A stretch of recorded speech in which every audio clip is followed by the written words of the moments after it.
Nous considérons aujourd'hui la recension de l'ouvrage de Dalloz, Élite et représentation politique, la culture de l'échange inégal au Nigeria. Un ouvrage remarquable. Tout autant qu'une étude consacrée à l'un des principaux pays d'Afrique subsaharienne, cet ouvrage propose une réflexion fondamentale sur les élites politiques et les fondements de la légitimation de leur pouvoir à partir d'un cadre d'analyse original pour opérer une relecture critique de la trajectoire de ce pays, attentive aux logiques de longue durée. Pour ce faire, il accorde une place centrale et inédite à la thématique de l'ostentation, ingrédient majeur des représentations au Nigeria.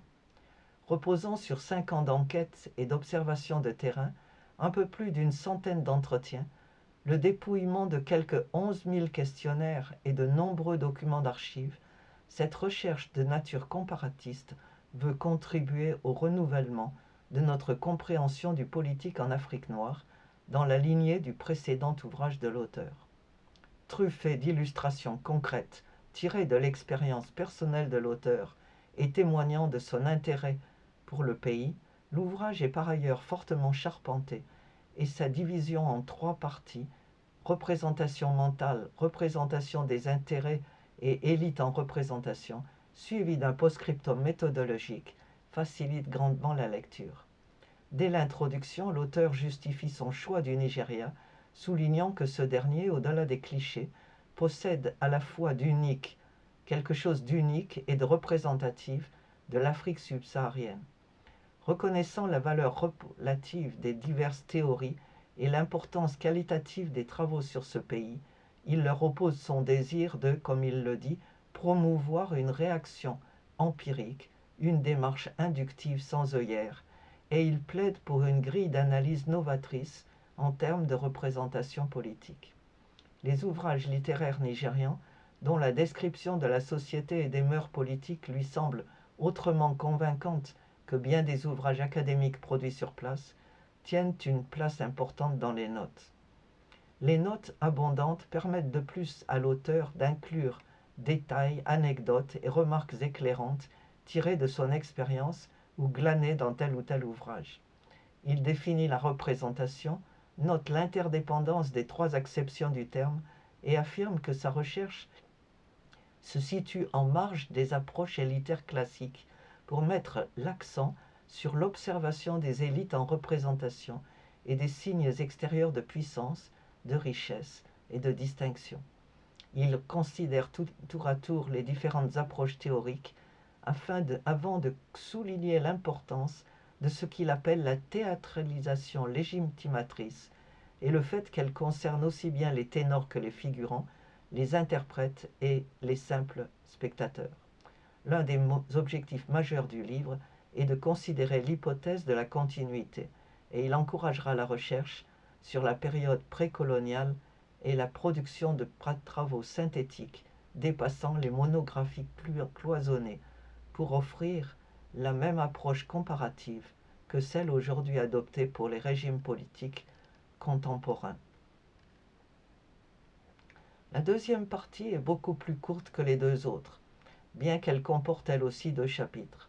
L'un des buts recherchés ici est de mettre l'accent sur les pratiques de redistribution ciblée et la prise en charge des intérêts communautaires par les représentants.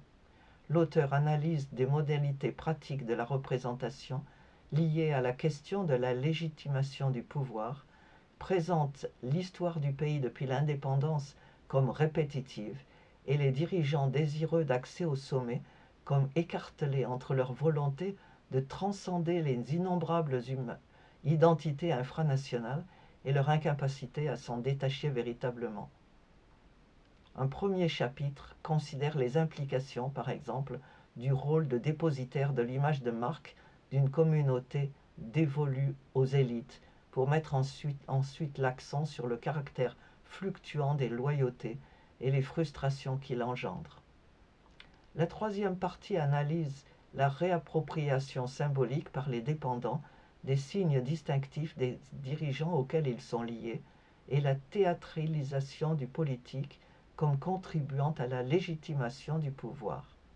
Un premier chapitre se penche sur les représentations et s'attache à démontrer empiriquement comment s'exprime l'ostentation, le chapitre suivant interprétant ces pratiques dans le prolongement de l'analyse de l'ouvrage.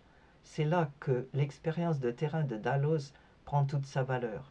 Il nous donne à voir l'étalage des biens de prestige, véhicules, logements, parures, comme stratégie de présentation de soi et d'annonce du rang social. Marques de voitures, chauffeurs, murs d'enceinte, utilisation de l'espace, mobilier, décoration intérieure, garde-robe, parures et accessoires, compagnes sémaphores exhibées comme porteuses de distinction par procuration, nous sont minutieusement décrits. Leur utilisation ostentatoire est habilement démontrée, soulignant l'importance de l'apparat et du formalisme. L'institutionnalisation du marivaudage et ses dimensions politiques sont ici mises en évidence, de même que la ritualisation des activités corporelles et le rôle des médias dans ces stratégies. L'auteur y ajoute une étude rapide des pratiques linguistiques selon les situations et les interlocuteurs et souligne leur importance dans la dramaturgie politique.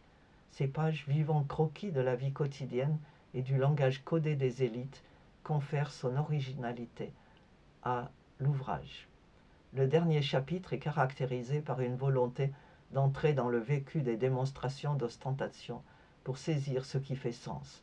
Il aborde là une question très peu étudiée en sciences politiques comparatives et propose une grille d'interprétation, d'inspiration pluridisciplinaire.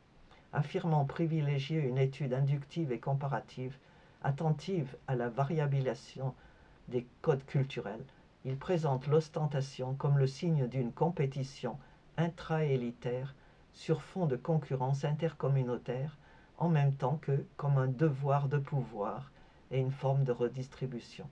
La conclusion rappelle la position théorique de l'auteur en matière de politique comparée et se base sur les réalités de terrain pour privilégier une thèse continuiste revenant au premier roman d'Achebe pour affirmer qu'il n'est pas certain que le monde se soit effondré à un tel point. S'agissant des relations politiques, ce qui frappe serait plutôt tout ce qui fut conservé. Par-delà les théories, la riche expérience de terrain de l'auteur et son observation perspicace de la réalité quotidienne nigériane donnent sa valeur à cette étude d'accès facile dont l'analyse emporte l'adhésion. Merci.